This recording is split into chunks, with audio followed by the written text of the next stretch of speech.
all the chapters we've looked at throughout the month of March, including up to and including Genesis 22, which we were just in this morning. So, Rob, take us away, man. Let's jump right in. Oh, what? No, don't take it away. That is the link. We finally found it. It was buried into last month's stuff, so sorry for being a little bit delayed on that. But again, you can submit them at any point in the remainder of our time. Dakota's going to be getting those and forwarding them to me and Rob, so we will see them even if you submit more questions, and we will see if they are worthy of being addressed.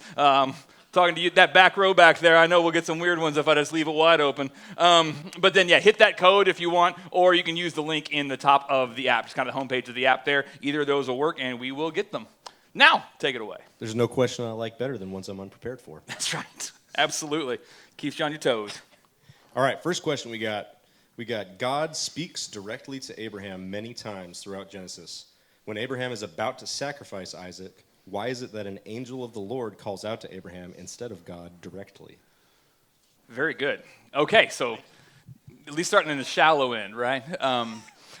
Okay, so this is a confusing reality for a lot of people in the Old Testament. I don't think it's that confusing when you really start to unfold it. And so read the wording. I want to make sure I'm responding to the actual question, not just the general idea of the angel of the Lord. So read it one more time. Yep. General idea is God speaks directly to Abraham many times throughout Genesis. Mm-hmm. And then the question is, when Abraham is about to sacrifice Isaac, why is it that an angel of the Lord, quotes, calls out to Abraham instead of God directly?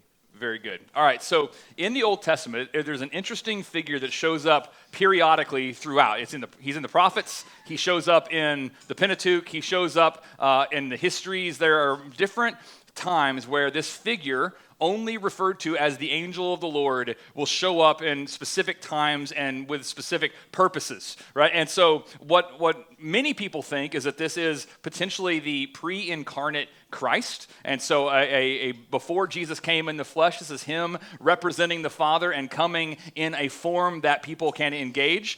We aren't given that explicitly. That's more of trying to fit the pieces together and trying to understand who is this person, because it isn't just an angel. And I think that's one of the things that's really important. So like when we see the Lord come with the two angels to tell Abraham that he's going to destroy Sodom and Gomorrah, that we looked at a few chapters ago in Genesis, I think 19, right? What we see there is that those two angels were not the angel of the Lord, but they were with the Lord, and they were the Lord's representatives. And so they still came on the Lord's authority, but for example, they didn't receive prayer or worship as though they were Yahweh. But there's also a very clear example that we just saw in Genesis 16, where Hagar, when she's in the desert and she's grieving over being displaced and being sent away, the angel of the Lord meets her, and we're told he found her by the spring, and then he told her God's word, and the angel of the Lord said to her, "Behold, you are pregnant and shall bear a son," and she gives all of that thing. And then her response in verse 13 is, so she called the name of the Lord who spoke to her, "You are a God of seeing." And so in that text and in multiple others, people respond to the angel of the Lord either by referring to him directly as God or as Yahweh, referring to him as worthy of worship, or by simply praying to him, not just responding like to an angel, but praying as unto the Lord like we would to Yahweh himself. And so again, it's not always one-to-one. If we see the language of angel of the Lord in the Old Testament, it isn't always Yahweh in some visible form, but often it is, and a lot of people would assume that that is pre-incarnate Christ. Anything you would add to that piece? Nothing that would be super direct as far as information of what we know about the angel of the Lord, but one of the things we actually talked about in group was that there's many instances where the angels are given specifications and more details, and we get that from the text, and this is one of those where we don't, and so it's important not to read in things that are not there, but rather to read what is there and then make conclusions based off of that. Yeah, and I think one distinction that is being made is it's partly asking the question, why did God choose to do things the way that he did, right? Sometimes God spoke and Abraham knew it was his voice. Sometimes God showed up in some way, and I think that's where we have the Lord, the angel of the Lord, in some visible form, taking on a form that they could see and interact with and engage more directly. And so I think that's also just a different form of communication. I don't know that it's to make a different point, but just to show his presence in a more tangible way at some points. Cool. Our next question is, how old was Isaac when Abraham took him to be sacrificed? Why did he not resist being tied up and put on the altar? Good one. Yeah, that's a great question. So we're not, again, told how old he was, but from just what we saw this morning, we had the walkthrough of him obviously evaluating what's going on. He's far enough in his development that he's putting the pieces together. He understands the nature of sacrifice. He knew that a ram or a lamb was going to be needed. He's asking his father. He's big enough to carry the large bundle of sticks that would be required to make a burnt offering, right? That was going to require a lot of wood. And so he was a big enough young man at that point. And so I would probably put him in his mid-teens. I've heard estimates of up to like 20. But I don't know, like maybe 20, 25, it's possible, but I've always envisioned him being more like 15, just from the kind of interaction, but we aren't really told. It's just we know that it was after those things and that he'd grown up a little bit, and he was able to engage in those ways and participate in those ways. And I think an underpinning of the entire text in Genesis 22 is the unity of Abraham and Isaac in this act of sacrifice. And so I think this is kind of really, when we get down to it, this is Isaac's key role. He has a couple of other things that we're going to be looking at over this next few weeks after Easter as far as how he engages and the way that the Lord works in and through him. But I would argue that this is the main role that he played in representing as the Christ figure in the story, pointing forward to the willing submission of the Son to the Father. They were unified in that goal. And it seems like this is actually a call to sacrifice, not just to Abraham, but to Abraham and Isaac both. And so I would argue that he didn't run away because he was in on it. He was part of it. He was watching his father model humble, confident faith. And he was, I'm going to go with you, Dad. I'm going to trust you in this. So he was trusting his father as his father was trusting the Lord, and they were going together. I would say that they were doing that together. I would agree. I would say, again, back to the other comment of not reading into it what is not there. Mm-hmm. We don't see anything about Isaac resisting or him being confused or anything like that. Right. We do see him trusting his father. Yeah. And so it'd be far more likely that he was in on it and understood that we are trusting God, and this was the instruction, and he said, cool, I trust God too. Mm-hmm. So it's much more likely, just based off of the rest of the context that we do have, right, that he was indeed trusting. Yeah, and if it's correct that he was 15 to 20 even, Abraham would have been 115 to 120. Isaac could have gotten away, right? Like there's not much doubt that he would have been able to, if nothing else, he could have just sprinted away. He didn't even have to fight him to the ground, like if that had been the I still do love that meme, though, of the, where are we going? Oh, it's a surprise. Yes. Mm-hmm. It's a dad joke version of yes. Genesis 22. Yeah, that's great. It was a surprise. You were correct. Yeah. All right, our next one is, if the son-in-laws of Lot didn't live at his house, were they part of the mob that approached the house? It says that it included all the men of Sodom. Yeah. I think we have to say yes to that question. And I think that just is another way of exposing the depth of the darkness and how common the sinful patterns had become for even the family of Lot, the family of Abraham, to be engaged to and pursuing. Like that was who they were choosing from. Like that was the slim pickings, you might say. But the reason I would say that it's the definite yes, not only because of all the men of the town, because right, that could be taken maybe hyperbolic, or all the other men of the town if you really had a beef with like that, including the sons-in-law. But we are told in verse 14 in Genesis 19 that Lot went out and said to his sons-in-law who were to marry his daughters, "Up, get out of this place, for the Lord's about to destroy the city." Well, he went out of what? He went out of his house, and all around his house were every man of Sodom there to rape his guests. And so we can only assume, and we should take this just at its face value, that the sons-in-law were a part of that mob, and it was a very dark situation. Yeah, I think it also just underlines more so God's mercy and faithfulness to his people, because, as we read through and you preached on, it's not like Lot was completely guiltless in this, and he was the one dude that was just getting it right this whole time. Mm-mm. And so he's going to go save Lot. Lot and his whole family were also sinful, and God still saves them. Yeah, absolutely. And so it's just another example of how merciful God is to us. Mm-hmm.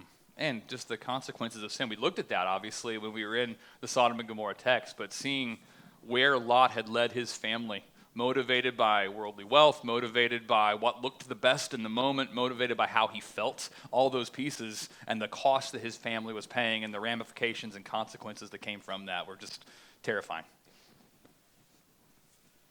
Next one, we got, in a few instances in the Old Testament, during which a heavenly being interacts with man, the being is identified as the angel of the Lord. I'm curious if, we'll see.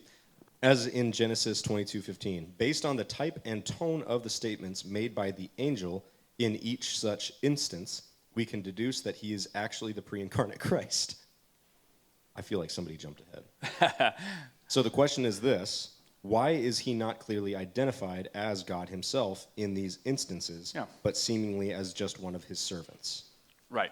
One question is, why don't we filter these questions better before we start and we can combine? But no, that's a really helpful nuance, right? To be able to think, why isn't he identified? And I think it's partially because there was always that mystery leading forward to Jesus, right? There was never the clarity of, this is going to be my son in the flesh that we would want looking back. There was also never the name given. We have foreshadowings, right? When with Joshua, for example, being the prophet who took over leading the people after Moses, and he said, oh, God's going to raise up a prophet like me from among your brothers. There was foreshadowing Christ because this man Joshua took that role in the immediate term, but then Jesus, who has the same name of Joshua, is just the Hebrew version of it, ultimate fulfillment of that prophecy. And so I think there were always pointers, but it was still God holding back the clarity until he got to the moment of revealing Christ and telling Mary what he wanted him to be named.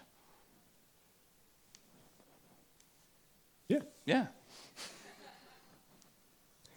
Next one we got in Genesis chapter 17, verses 7 and 8, God tells Abraham, I will establish my covenant between me and you and your offspring after you throughout their generations for an everlasting covenant, to be God to you and to your offspring after you. And I will give to you and to your offspring after you the land of your sojournings, all the land of Canaan, for an everlasting possession, and I will be their God. How should we understand the promise of land now? Should we be concerned about the physical nation of Israel today? Okay, so somebody wants to go politics. No, I think it depends on what is meant by that final question, right? Should we be concerned about the nation of Israel today? Well, I would argue we should be concerned about every nation, right? There is a very clear biblical call to love the nations and take the gospel to the nations. And even as Abraham has promised that he's going to be, through his offspring, a blessing to all of the nations. However, I would not argue, biblically speaking, that the nation of Israel has a claim on the promise in Genesis 17 beyond what all who believe in Christ and are connected to, who I would consider to be the true Israel, Jesus as the fulfillment of all of those promises. Anyone who's connected to him is the recipient of all the promises given to Abraham.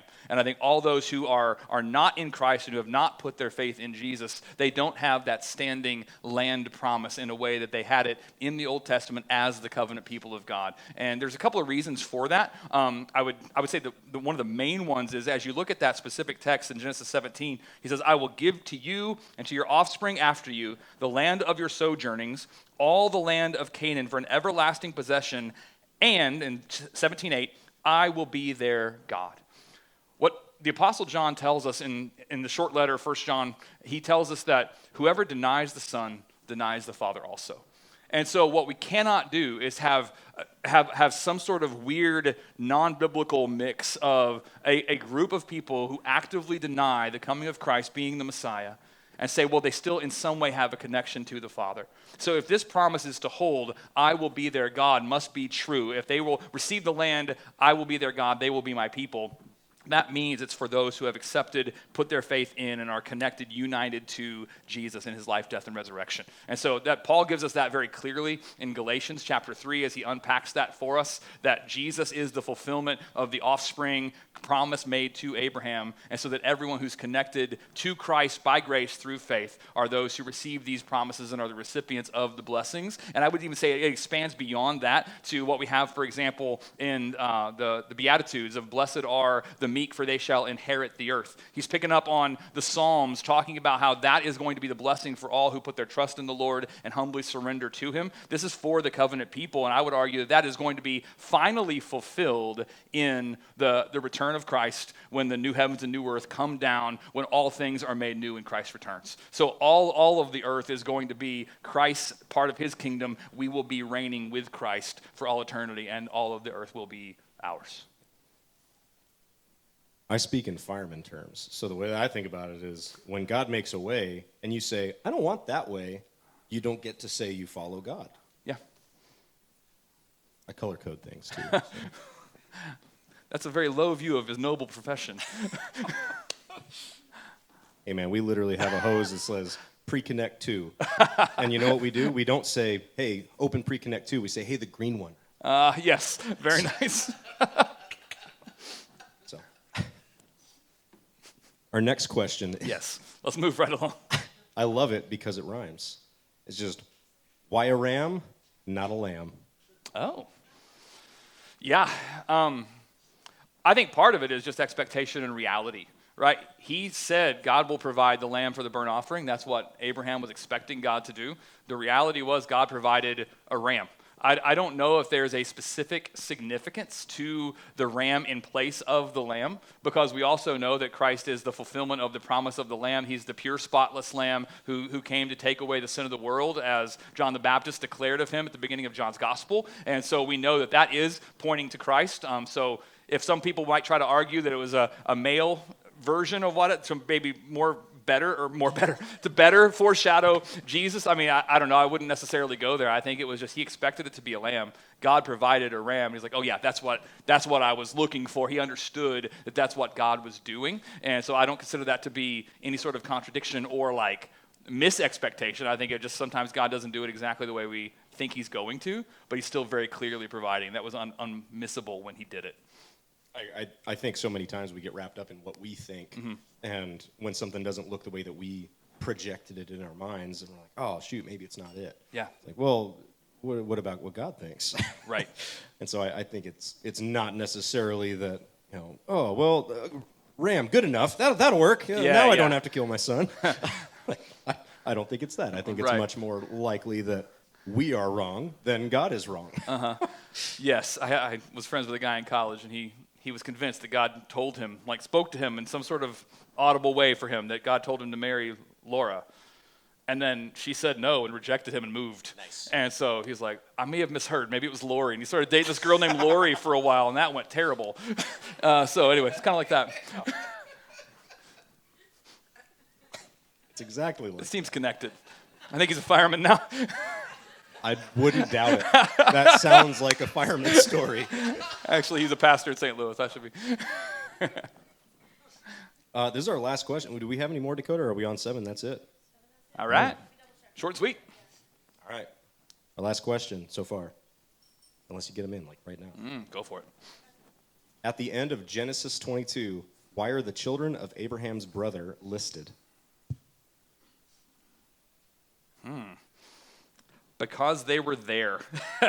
I think a lot of that is historical reality, right? I would argue that Moses, in large part, is drawing from passed down texts and traditions. And so he was carrying on the family lines. At that point, they didn't necessarily know which direction the promise was going to take, right? We have the seed promise from the very beginning in Genesis 3. And so they were tracking every family that as they passed that down, not knowing which family line is God going to work through until he made it clear. Oh, it's going to be through Abraham. Oh, it's going to be through Isaac. Oh, it's going to be, but they still had the other records. And so we have this record, I think, given to us here. Now, I would say, I don't know. When he gets into the concubines, kids, I don't know, like just for fun names, I guess, if you want to consider using those for baby names. Like, I don't know if that's what those are there for. I have no idea. I'm not going to pretend to know that. But I think the clear point that he's making in this particular piece is that Bethuel fathered Rebekah.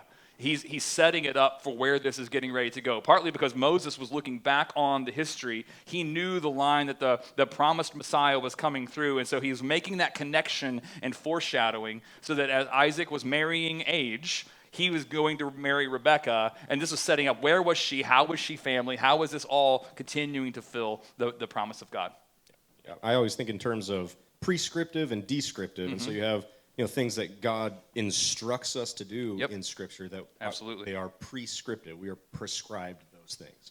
We have a way that we are to do things based off of what God says, and then we also have things in Scripture that are descriptive, where this is just what is happening. It's not necessarily that it is condoned or affirmed. It is that this is a description of what's going on around us, and so it's one of those where they are describing what is happening. There's a concubine there, she had her kids, all that, and so it's not that is affirmed, and God's saying, "Yep, all 4 concubines." I don't No. think. Yeah, we, okay. we are anti-concubinage at Grace Point Church. I want to just go on the record as stating that. We are not pro. Yeah. Yeah. So It's a good thing we're doing these encore sessions, Yeah. or you'd just be wondering the whole time. But so as I look through lineage, Yes. even throughout all the chronicles and everything, like there's all sorts of people that existed that they wrote about, included them, that aren't necessarily the lineage that we need to be following, but it was important for the people of the time as they were passing down their history and their lineage. Right. Yeah, and you also have, the promise is that God will make Abraham and his family a blessing to all of the nations. And so sometimes it's where does the line trace for the promised Messiah, but sometimes it's where do the other nations come from, how do they connect, and how are we continuing to see God blessing and providing for them as well, keeping his word to them, not only his covenant of grace with Abraham and his line and his descendants, but his covenant of mercy with all the nations. I think that's important too. Our next last question, I can see why it came in so late, because they've been typing it for the entirety of Encore. That's right. It's a good one. So if this is you, well done. In Genesis 16:12, he shall be a wild donkey of a man, his hand against everyone, and everyone's hand against him, and he shall dwell over against his kinsmen. Over against is emphasized. And Genesis 17:20, as for Ishmael, I have heard you. Behold, I have blessed him, and will make him fruitful and multiply, which is emphasized, him greatly, which is emphasized. He shall father 12 princes, and I will make him into a great nation. Are promises and blessings given to Ishmael? So all of that, promises and blessings given to Ishmael. Yes. Okay. The Islamic faith claims that Muhammad, the one true prophet, comes from the line of Ishmael. Given what has become known of Islam as a religion today and how they are the second largest religion next to Christianity, do you believe that these verses carry prophetic meaning about Islam 2,500 years before they were established? If so, how as Christians should we respond to Muslims with this truth in explanation of their heritage according to our God's word, especially considering that the covenant was made with Isaac, not Ishmael? Okay. Man, that's a very good question. I think one of Do you need me to repeat any of that? What's that? Do you need me to repeat any of that? Let me try, and we'll Okay. see if I miss things. Be looking at it as we go. We'll see what I catch and don't catch. So I think where I would start with that is I haven't traced and looked into the historicity of that claim. I've heard that claim made my whole life, like in college, like in kind of debate form, and people making that kind of tracing the lineage back for where Islam finds its roots and traces it back to Abraham's son Ishmael. And so I have no upfront reason to question that claim, and I don't see how it's positive or negative specifically from our perspective, or how it makes too much of a difference on the Christian side of that argument, because there's such a clarity that we're given that the son of blessing, the son of promise, is going to be Isaac. And so the blessings that are promised to Ishmael, even trying to claim those and to look at the lineage back to Abraham as being some sort of validity for our religion and our relationship with God, I think that is the wrong direction. That's the wrong approach to take. For, like we just mentioned, for Judaism, it's the same wrong approach when Islam does it as it is when Judaism does it. Because whoever is a descendant by flesh is not those who receive the promise. It's those who are descendants by faith. Again, in Galatians 3, that's where Paul is really drilling down and making an important distinction. It's those who have the same faith that Abraham did, not who share in his flesh and are a physical descendant in some way.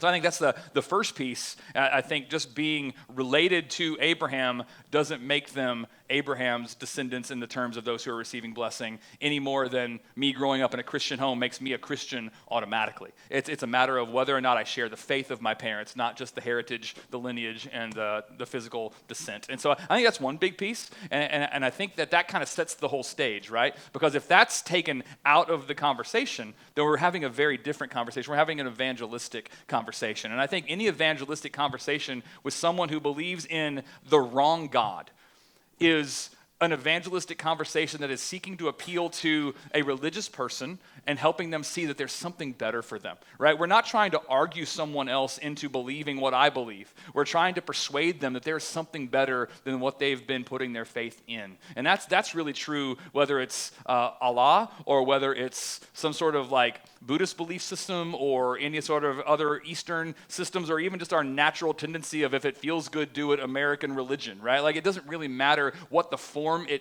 is that it takes. I would say that what we're truly doing is not arguing, we are inviting, and we're trying to help them see that there's a better way that we can find genuine rest, satisfaction, joy, peace, life, and eternity with Christ through Jesus only and what he's done, right? Because all of the systems ultimately come down to whether you have it as Mormonism, Jehovah's Witnesses, Islam, or Judaism, or any of the other forms that religion so often takes around us. It always is some form of, I'm hoping at the end of the day that my good deeds outweigh my bad ones, and that'll be okay, that will be enough, and God will accept me. I remember hearing a debate when I was in college, and I still remember his name because it was so fun to say. It was Mustafa Sawani. He was representing the Muslim position, and then there was a Baptist guy named Joe on the stage, and it's like, man, point number one for Mustafa.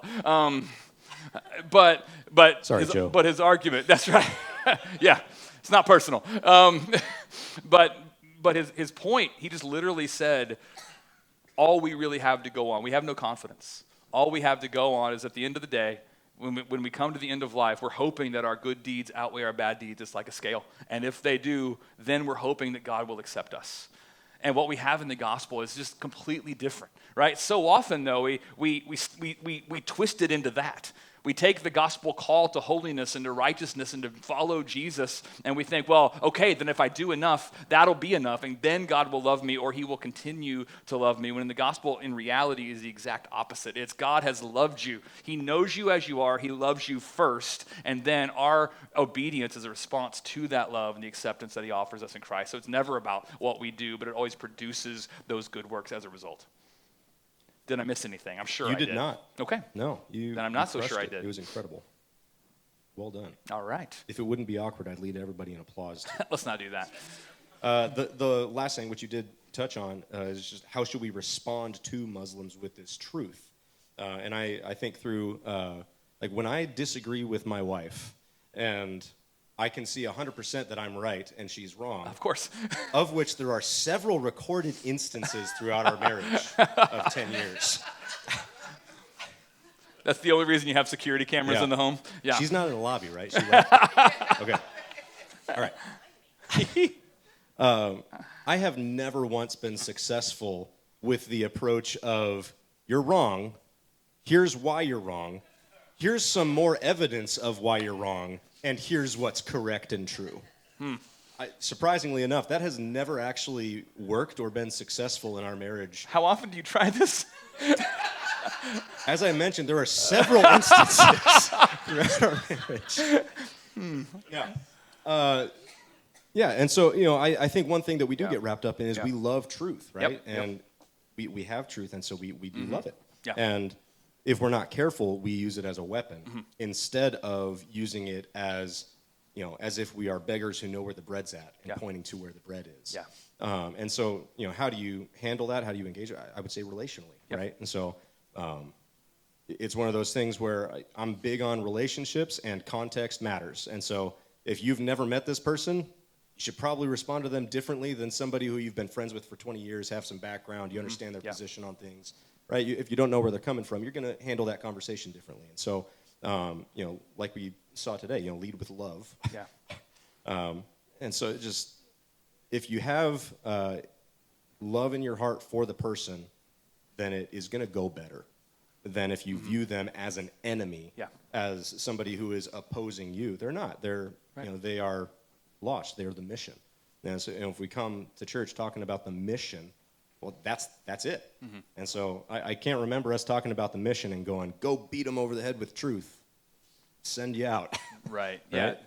Absolutely. And unfortunately, I think that's how a lot of us are trained to engage these kind of conversations, right? We talk a lot, like if you've done our vision lunch with us or our membership class, we hit this pretty hard because I was sort of, when I first came to Christ in like late high school, early college, a lot of what the model that I saw did was approach evangelism in a very confrontational way of I'm going to identify where we disagree, and then I'm going to challenge you on that disagreement and try to argue you into my position. And I think what I was always missing is not only is that not very effective most of the time, but it's also just not what Jesus models for us. So I would say it's not very effective because even if we win, all we're doing is we're appealing to their reason, their logic, their thought processes, and we're convincing them to believe something different. They remain the God of their own system. Their reason remains supreme, and they have not yet submitted to Christ's word and to his gospel. But it's also just not the model that Jesus gave us, partly because of that, partly because he wanted to do what would actually work. He wanted to actually show us what the gospel is, and there's such a big difference, right, between argumentation and proclamation. I think there's a place for argument. We need to be able to know why we believe what we believe so we can make a case and show the consistency, show the effective power of the gospel in our lives and what we're inviting people into. But I think if we're trusting that to have the power to change a heart, we're looking to the wrong thing. And so the proclamation of the gospel is more of an invitation as opposed to a confrontation. I'm inviting you to come with me as I pursue Christ for the things that only he can give. And again, we say this a lot, but so important to me is the reason we start by talking about all of us being suffering sinners is because that's what we have in common with every single person. Whether they've ever heard of Jesus or not, they are walking through suffering and they are struggling with sin. And we can identify with both of those things. And as we get to know people and lay that loving foundation of pursuit and relationship, we can invite them to the same source of hope, like you're talking about, with being a beggar who knows where to find the bread. I think that's a great analogy. Who said that originally? I know it's a quote, but I can't remember. Rob Weezer. Rob Weezer. Let's give it to him. All right. And on that note, I think we'll be done. No more questions came through? All right, guys, thank you so much for sticking around. I appreciate the questions. We will have a couple of more sessions of this. And so, thanks so much for the attention. Thank you so much for the questions, and we'll do it again at the end of April.